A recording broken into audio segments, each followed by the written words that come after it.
कहानी की शुरुआत में हम एक बहुत ही खतरनाक एस्ट्रॉइड को देखते हैं जो धरती से टकराने वाला है। उससे बचने के लिए इंसानों ने न्यूक्लियर मिसाइल से उसके ऊपर हमला कर दिया। इन सारी मिसाइलों से ये एस्ट्रॉइड तो तबाह हो गया, लेकिन न्यूक्लियर रेडिएशन से भरे हुए उसके कण धरती पर आकर गिरे, जिससे सभी ठंडे खून वाले जीव जैसे चींटियां, मकड़ियां, सांप, छिपकली, इन सब के डीएनए में बदलाव आने लगे और इन सभी जीवों का आकार कई गुना बढ़ गया। 1 साल से चल रही इस लंबी लड़ाई में ज्यादातर बड़े जीव मारे गए। साथ ही इस युद्ध में मिलिट्री के साथ साथ गोलियां और बंदूकें भी खत्म हो गई। लगभग 95% इंसान खत्म हो गए और बचे हुए लोग जमीन के अंदर बने अंडरग्राउंड बंकर्स में रहने के लिए मजबूर थे। ये कहानी उन्हीं बचे हुए लोगों में से एक लड़के जोल की है। जोल की कहानी की शुरुआत हुई जब वो अपनी गर्लफ्रेंड एमी के साथ अपनी गाड़ी में कुछ निजी पल बिता रहा था, पर तभी अचानक आसमान से उस एस्ट्रॉइड के पार्टिकल्स उनके शहर की तरफ गिरने लगे, जिसके बाद एक बहुत बड़े कीड़े ने उनके शहर पर हमला कर दिया। ये देखकर वो दोनों अपने घर की तरफ भागे। वहाँ देखा कि सब लोग शहर छोड़कर जाने की तैयारी में हैं। तभी एमी और जोल को अलग होना पड़ा।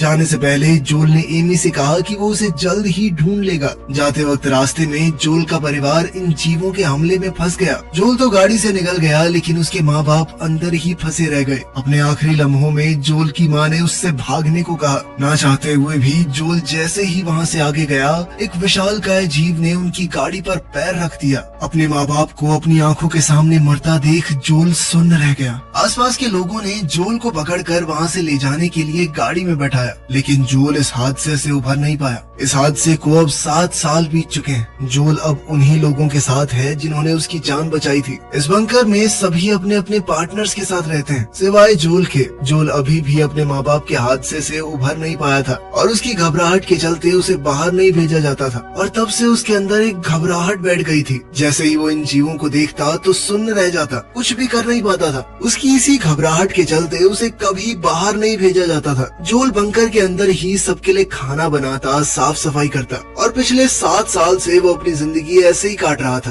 अभी एक दिन उनके बंकर में एक बहुत बड़ी चींटी घुस गई। ग्रुप के सभी आदमी उससे लड़ने के लिए तैयार हो गए। जोल भी इस लड़ाई का हिस्सा बनना चाहता था, लेकिन बाकी लोगों ने जोल को आने से मना कर दिया। अब 4 लोगों का एक ग्रुप इस जीव को मारने गया और बाकी सभी लोग एक थर्मल कैमरा पर ये लड़ाई देख रहे थे। अब इन चारों में से एक को तो उस बड़ी चींटी ने पकड़ लिया। अपने साथियों को मुसीबत में देखकर जोल से रहा नहीं गया और जोल उन्हें बचाने के लिए वहाँ चला गया। तभी उसे उस बड़ी चींटी की परछाई दिखाई दी। उस चींटी के मुंह में उनका एक साथी था। ये देखकर जोल का डर उस पर हावी होने लगा और जोल अपनी जगह पर जम गया। जब ये विशालकाय चींटी उसकी ओर बढ़ी तो जोल ने अपनी आंखें बंद कर ली, और जब उसने अपनी आंखें खोली तो इस चींटी का सर जोल के पैरों में पड़ा था। ग्रुप के 2 लोगों ने इस चींटी का सर काट दिया। इस घटना से उभरने और अपना ध्यान भटकाने के लिए जोल किसी से रेडियो पर बात करने लगा। ये कोई और नहीं बल्कि एमी ही थी। एमी भी 7 साल पहले हुए उस हादसे में बच गई थी, लेकिन एमी की कॉलोनी यहाँ से बहुत दूर है और 7 साल पहले जब से वो अलग हुए हैं तब से मिल नहीं पाए। एमी को खोजने के लिए जोल ने काफी सारे स्टेशंस पर बात की और आखिरकार उसे ढूंढ ही निकाला। वो दोनों काफी खुशी से एक दूसरे से बातें कर रहे थे, लेकिन अचानक से रेडियो बंद हो गया। आज मौत का सामना करके जोल थोड़ा परेशान था और वो सारी जिंदगी बस बंकर में बैठकर अपनी मौत का इंतजार नहीं करना चाहता। जोल ने अपने साथियों से पूछा कि एमी की कॉलोनी यहाँ से कितनी दूर है। उन्होंने बताया कि एमी की कॉलोनी पश्चिम दिशा में 140 किलोमीटर दूर है। एक बीच के ऊपर बनी हुई है वो। जोल ने कहा कि मैं वहाँ जाना चाहता हूँ। उसके साथियों ने समझाया कि वहाँ पहुँचने के लिए कम से कम 7 दिन लगेंगे और कोई ट्रेंड इंसान होना वो भी 3-4 दिन से ज्यादा जिंदा नहीं रह सकता ऊपर। तू तो 1 घंटे में मर जाएगा बेटा। लेकिन जोल ने मन बना लिया था, या तो वो एमी से मिलेगा या फिर कोशिश करते हुए अपनी जान दे देगा। जोल को कुछ हद तक ये भी लगता था कि वो इस बंकर में इन लोगों के साथ रहने के लायक नहीं है। वो सिर्फ यहाँ एक बोझ है, लेकिन असल में ऐसा है नहीं। जोल के दोस्त उससे बहुत प्यार करते थे। उन्होंने उसकी मदद के लिए एक मैप भी बनाया ताकि वो एमी के पास पहुँच सके। अब जोल इतने सालों बाद उस कॉलोनी से बाहर आया था। एमी की कॉलोनी पश्चिम दिशा में 140 किलोमीटर दूर है, लेकिन जोल को बिल्कुल भी हिसाब नहीं था कि आखिर पश्चिम दिशा है कौन सी। बिना देखे समझे जोल आगे बढ़ गया। कुछ ही दूर चलने पर जोल को किसी बड़े जीव की आवाज सुनाई दी। वो पास के एक घर में छुपने गया, लेकिन वहाँ के तालाब में पहले ही एक बड़ा सा मेंढक मौजूद था। इस जीव को देखते ही जोल फिर से जम गया। जैसे ही इस मेंढक ने अपनी जीभ से जोल पर हमला किया, अभी किसी ने जोल को धक्का देकर वहाँ से हटा दिया। ये कोई और नहीं बल्कि एक कुत्ता था। तभी उस मेंढक ने दोबारा दोबारा हमला किया और अपनी जीभ से जोल की टांग पकड़ ली। तभी कुत्ते ने उस मेंढक की जीभ पर काट लिया, जिससे मेंढक की पकड़ छूट गई और जल्दी से जोल और वो कुत्ता वहाँ से भाग गए। जल्द ही ये कुत्ता एक रुकी हुई बस में चढ़ गया। ये बस इस कुत्ते का घर है, जहाँ वो अपनी मालकिन के साथ रहता है। उसकी मालकिन शायद मर चुकी थी। जोल ने देखा कि एक दीवार पर बॉय लिखा है। जैसे ही जोल ने बॉय कहा, कुत्ता एकदम चौकन्ना हो गया, जिससे जोल समझ गया कि इस कुत्ते का नाम बॉय है। वहाँ पड़ी एक रेड ड्रेस को जैसे ही जोल ने उठाया, बॉय ने एकदम से वो ड्रेस जोल से छीन ली, क्योंकि ये बॉय की मालकिन की उसके पास आखिरी निशानी थी। जोल रात भर इस बस में रुका और सुबह होते ही यहाँ से निकल पड़ा। जैसे ही जोल जाने लगा, बॉय भी वो रेड ड्रेस लेकर उसके पीछे आ गया, मानो वो उसके साथ चलना चाहता हो। जिसके बाद जोल ने वो ड्रेस लेकर अपने बैग में रख ली और बॉय को अपने साथ लेकर चल पड़ा। पूरी तरह नष्ट हो चुके इलाकों से निकलते हुए ये दोनों धीरे धीरे अपनी मंजिल की तरफ बढ़ने लगे। तभी रास्ते में जोल को एक पौधे के ऊपर कुछ फल लगे हुए दिखे। उसे बहुत भूख लगी थी, लेकिन जैसे ही वो इस फल को खाने लगा, बॉय उसकी टांग खींचने लगा, मानो वो चाहता हो कि जोल ये ना खाए। जोल समझ गया कि शायद ये जहरीले होंगे। आगे बढ़ते हुए जोल अपने सफर के अनुभव को एक किताब में लिखता रहा। अचानक चलते चलते जोल एक बड़े से गड्ढे में गिर गया। जैसे ही उसने ऊपर चढ़ने की कोशिश की, उसने महसूस किया कि वो यहाँ अकेला नहीं है। जमीन पर बड़ी बड़ी हड्डियाँ पड़ी थी, यानी वो इस चीज का पहला शिकार तो नहीं होगा। अचानक बहुत फुर्तीले खून चूसने वाले कीड़ों ने उसके ऊपर हमला बोल दिया, लेकिन ऐन वक्त पर किसी अनजान आदमी ने उसे रस्सी से ऊपर खींच लिया। इस आदमी का नाम है क्लाइड और उसके साथ मौजूद ये छोटी बच्ची मीनो भी बहुत खतरनाक है। उसने ग्रेनेड से उन सभी कीड़ों को उड़ा दिया। क्लाइड ने जोल से कहा कि तुम्हें यहाँ अकेले नहीं घूमना चाहिए। इस पर जोल ने बताया कि मैं अकेला नहीं हूँ, एक कुत्ता है मेरे साथ और मैं अपनी गर्लफ्रेंड एमी को ढूंढने के लिए उसकी कॉलोनी में जा रहा हूँ। क्लाइड ने कहा कि वो उत्तर दिशा की तरफ जा रहा है, जहाँ पहाड़ और बर्फ है, क्योंकि वहाँ पर एक खास कॉलोनी है और ठंड के कारण ये जीव वहाँ नहीं आते। क्लाइड ने कहा कि थोड़ी दूर तक तो हमें साथ ही जाना है, तो अगर जोल चाहे तो उनके साथ चल सकता है। थोड़ी देर चलने के बाद वो लोग एक पहाड़ पर रुके। मीनो जोल को तीर चलाना सिखा रही थी, लेकिन जोल का निशाना बेहद खराब था। मीनो ने बताया कि उसके पिता उनकी कॉलोनी के सबसे बढ़िया तीरंदाज थे, लेकिन जब इन खतरनाक जीवों के एक झुंड ने उनकी कॉलोनी पर एक साथ हमला कर दिया, तो मीनो के पिता के साथ साथ क्लाइड का बेटा भी मारा गया। तब से क्लाइड और मीनो एक साथ एक सुरक्षित कॉलोनी की तलाश में हैं, जहां वो जिंदगी आराम से जी सकें। तभी जंगल से क्लाइड को एक जीव उनकी तरफ आता हुआ दिखाई दिया। क्लाइड ने जोल से कहा कि इस जीव को अब तुम्हारी खुशबू मिल चुकी है, इसलिए अब ये तुम्हारा पीछा बहुत लंबे समय तक करेगा। खैर जल्द ही वो वहाँ से निकल गए। दरअसल मीनो और क्लाइड काफी वक्त से धरती पर सरवाइव कर रहे हैं, इसीलिए उन्हें इन जीवों के बारे में काफी कुछ पता है। आगे चलकर क्लाइड को एक बहुत बड़ा स्नेल दिखा। क्लाइड ने जोल से कहा कि बिल्कुल भी हिलना मत, लेकिन जोल तो घबराकर वैसे भी जम चुका था। क्लाइड ने धीरे से जोल को टी शर्ट उतारने को कहा और ये टी शर्ट उसने स्नेल पर रख दी और स्नेल भी बिना उन्हें नुकसान पहुंचाए वहां से चला गया। क्लाइड ने ऐसा इसलिए किया क्योंकि अब ये स्नेल जहां भी जाएगा जोल की खुशबू को फैलाता रहेगा, जिससे वो जीव जो उनके पीछे पड़ा है वो थोड़ा कंफ्यूज हो जाएगा। इस पर जोल ने पूछा कि स्नेल ने हमारे ऊपर हमला क्यों नहीं किया, जिस पर क्लाइड ने उसे बताया कि कुछ जीव अच्छे भी होते हैं। मीनो ने कहा कि अगर तुम कभी कंफ्यूज्ड हो तो उनकी आंखों में देख लेना, तुम्हें समझ आ जाएगा, आंखें कभी झूठ नहीं बोलती। रात को वो लोग एक जगह रुके जहां उन्होंने खाना खाया, लेकिन जैसे ही वो आराम करने लगे, क्लाइड ने उन्हें उठा दिया, क्योंकि उनके खाने की खुशबू से बाकी जीव यहाँ आ जाएंगे और अब यहाँ रुकना खतरे से खाली नहीं होगा। अगले दिन मीनो ने दोबारा से जोल को क्रॉसबो की ट्रेनिंग दी। मीनो ने कहा कि मन को बिल्कुल शांत करके तीर चलाओ और जोल जब भी ऐसा करता उसका हर एक तीर बिल्कुल निशाने पर लगता। मीनो ये देखकर बेहद खुश हो गई और जोल को गले लगा लिया। इस छोटी उम्र में अपने परिवार से दूर हो चुकी मीनो को अब जोल में अपना बड़ा भाई दिखने लगा था। खैर ऐसे ही कुछ दिन और बीत गए। क्लाइड और मीनो ने जोल को सभी जीवों से बचकर जिंदा रहना सिखाया। ऐसे पेड़ पौधों के बारे में बताया जिनसे जहरीले जानवरों के जहर का असर खत्म किया जा सकता है। सबके बारे में बताकर आखिर में उन्होंने धरती पर मौजूद सबसे खतरनाक जीव के बारे में बताया, जिसका नाम है सैंड गॉबलर। ये सैंड गॉबलर्स जमीन के अंदर चलते हुए किसी भी आवाज का बहुत सटीक तरीके से पीछा करते हैं, लेकिन इनमें भी सबसे खतरनाक होती है इनकी रानी। जो आकार में इनसे कई गुना बड़ी होती है और उसका एक पंख जमीन के ऊपर दिखाई देता है। अगर रानी को तुम्हारी जरा सी भी आवाज आ गई तो खेल खत्म। आज तक कोई भी सैंड गॉबलर रानी से भिड़कर जिंदा नहीं बचा। मीनो रोज जोल को क्रॉसबो की प्रैक्टिस करवाती रही और अब जोल दिन पर दिन बेहतर होता गया। अब 5 दिन बाद वो जगह आ ही गई जहाँ उनके रास्ते अलग होने वाले हैं। क्लाइड ने जोल से कहा कि तुम हमारे साथ ही चल पड़ो, तुम्हारा अकेले बच पाना थोड़ा मुश्किल है, साथ रहेंगे तो जिंदा रहने के चांस ज्यादा हैं। लेकिन जोल को बस एमी से मिलने की धुन सवार थी। उसके इस फैसले से मीनो बहुत दुखी थी। जोल ने उसे समझाया कि एमी मेरे लिए बहुत मायने रखती है। मीनो ने आखिरी बार जोल को गले से लगाया। वहीं क्लाइड ने जाते हुए जोल को एक ग्रेनेड दिया और कहा कि जब बहुत जरूरत पड़े तो ही इसका इस्तेमाल करना। इसकी पिन निकालने के बाद 5 तक गिनना और फिर फेंकना। याद रहे 5 तक गिनना है। अब दोनों खेमे अपने अपने रास्ते निकल पड़े। अब जोल और बॉय को 50 किलोमीटर की दूरी अकेले तय करनी है, लेकिन ये सफर बहुत मुश्किल होने वाला था। कुछ दूर चलने के बाद वो दोनों एक जगह पहुँचे जहाँ बॉय कुछ अजीब बर्ताव करने लगा और अब वो आगे नहीं जाना चाहता था।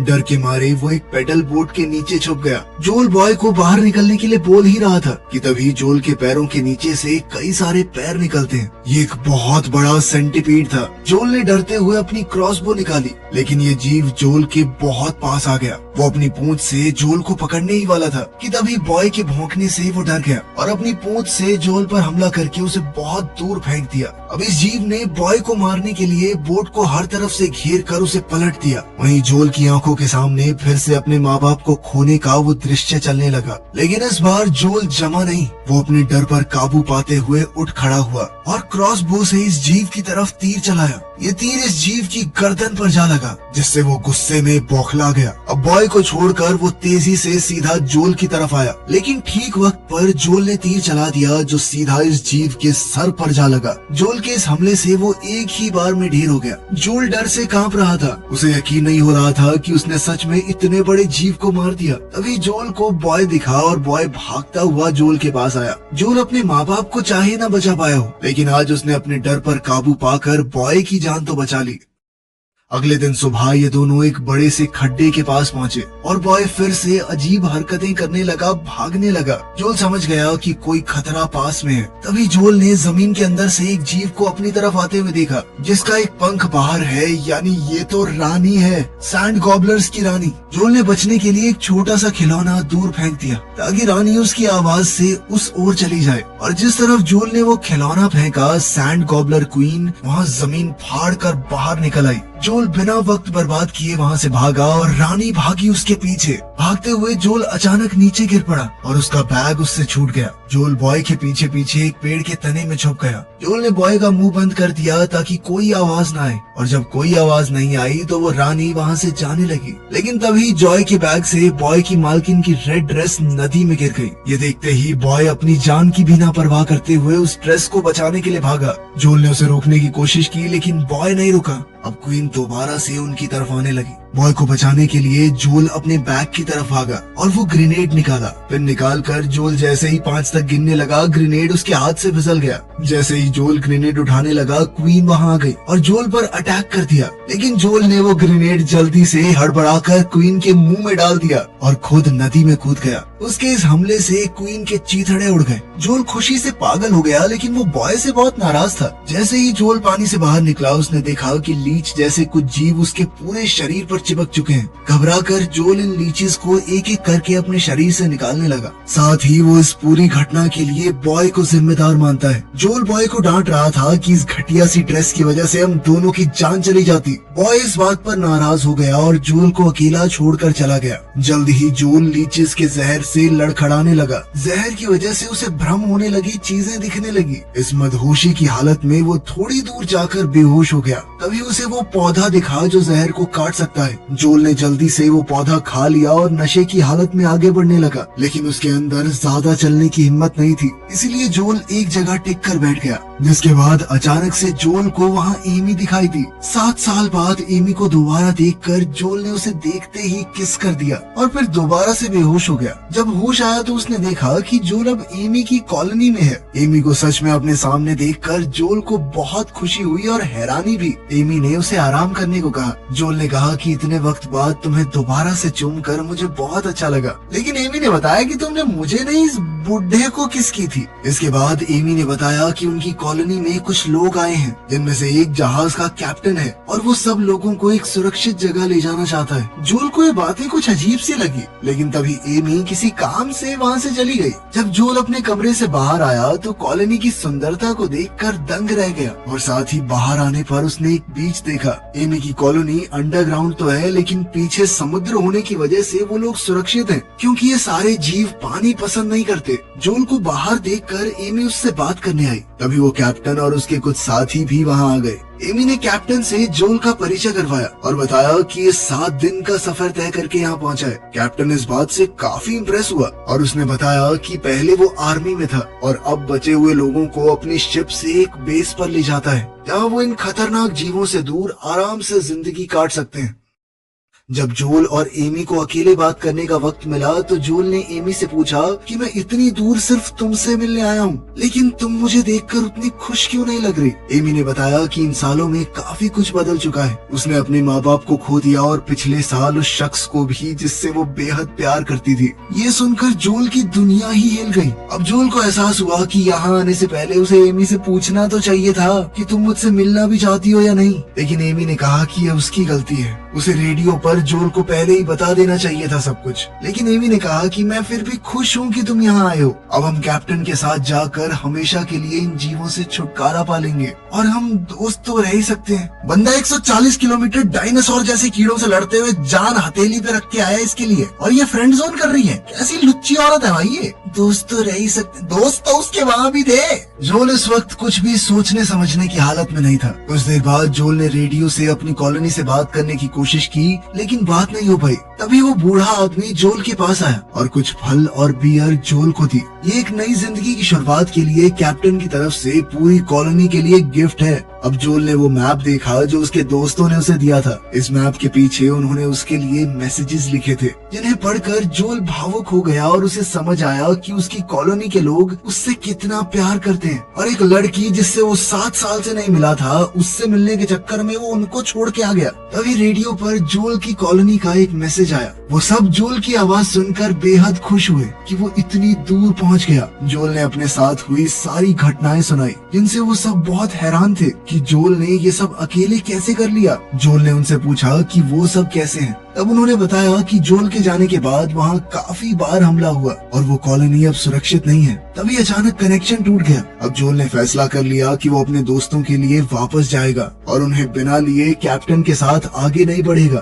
तभी अचानक जोल की नजर उन फ्रूट्स पर पड़ी जो उसे दिए गए थे। उन्हें देखकर जोल को कुछ याद आने लगा। जोल ने अपनी किताब खोलकर देखा कि ये तो वही फ्रूट है जिसे खाने के लिए बॉय ने मना किया था उसे। ये देखते ही जोल एमी के पास भागा, लेकिन बाहर सभी इन फ्रूट्स के नशे में झूम रहे थे। जोल ने एमी को समझाने की कोशिश की, लेकिन एक एक करके सभी लोग बेहोश होने लगे। तभी डायना ने पीछे से जोल पर हमला कर दिया। जब जोल होश में आया तो उसने देखा कि कॉलोनी के सभी लोग बंधे हुए थे। दरअसल इस कैप्टन का यही काम है, वो अलग अलग कॉलोनीज में जाकर वहाँ के लोगों का खाने पीने का सामान चुराते हैं। कैप्टन ने कहा कि जहाज को चलाने के लिए फ्यूल कहाँ से लाएं? इसलिए उन लोगों ने एक बहुत बड़े केकड़े को पकड़ रखा था जो उनके जहाज को खींचता है, और बदले में ये लोग जिन कॉलोनीज को लूटते हैं उनके लोगों को केकड़े का खाना बना देते हैं। जैसे ही कैप्टन ने रिमोट का बटन दबाया, एक काला साया समुद्र से उनकी ओर बढ़ने लगा। सभी लोग वहाँ से भागने की कोशिश करने लगे। तभी एमी ने पूरी ताकत से अपने हाथ खोलने की कोशिश की और वो कामयाब भी हो गई।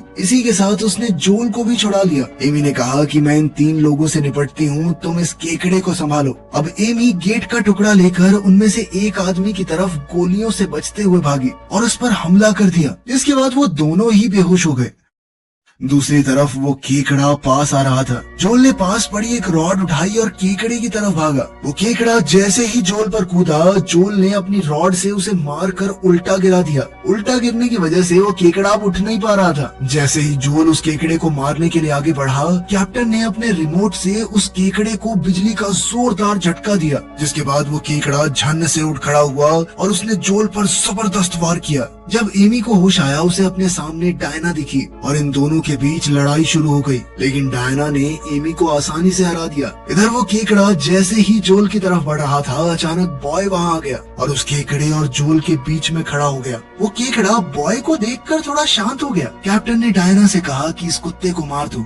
जैसे ही डायना अपने हाथ में लगा रॉकेट लॉन्चर चलाने लगी, एमी ने उसके हाथ पर वार किया, जिससे डायना का निशाना चूक गया और वो ग्रेनेड सीधा उस केकड़े को जा लगा। इस हमले से केकड़े को बहुत चोट आई। अभी कैप्टन खुद नीचे आया और एमी को ऐसा मारा कि वो बेहोश हो गई। उधर ग्रेनेड लगने से वो केकड़ा बहुत गुस्से में आ गया था और वो कैप्टन को ही मारने उसकी तरफ बढ़ने लगा, लेकिन कैप्टन ने फिर से उसे शॉक दे दिया और वो केकड़ा फिर से जोल की तरफ मुड़ गया। उधर जोल ने बॉय को एमी के पास जाने को कहा उसकी सुरक्षा के लिए। बॉय ने किसी तरह एमी को जगाने की कोशिश की। मौका देखते ही वो तीनों चोर वहाँ से निकल लिए और ये जीव अब जोल के ऊपर एक के बाद एक हमला कर रहा था। तभी एमी को होश आया और उसने अपने सामने पड़ी ग्रेनेड गन उठा ली। अब इस जीव ने जोल को उसकी टांग से पकड़ लिया। जोल ने एमी से वो गन मांगी। जल्दी से एमी ने उसे बंदूक दी और जोल ट्रिगर दबाने ही वाला था, पर तभी उसने केकड़े की आंखों में देखा। जोल को अचानक मीनों की बात याद आई कि किसी भी जीव की आंखों में देखकर बताया जा सकता है कि वो बुरा है या नहीं। इस जीव की आंखों में जोल को सिर्फ दर्द दिखाई दिया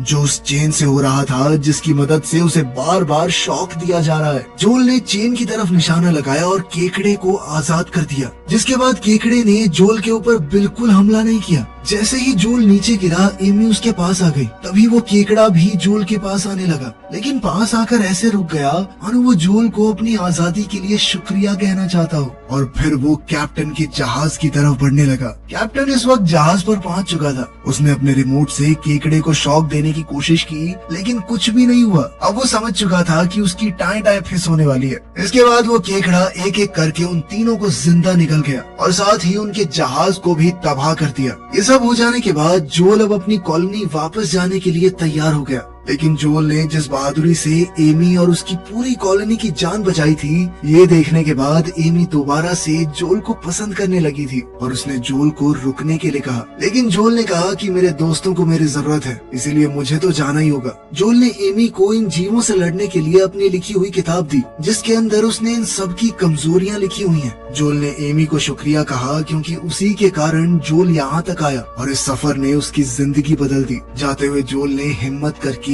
एमी को किस कर ही दिया, जिसके बाद एमी ने कहा कि तुमने तो मेरे लिए 140 किलोमीटर का सफर तय कर लिया, इस बार तुम्हें ढूंढते हुए मैं आऊंगी। तो आपके हिसाब से एमी का दूसरा चांस बनता है या नहीं? कमेंट्स में जरूर बताना। मिलते हैं अगली वीडियो में।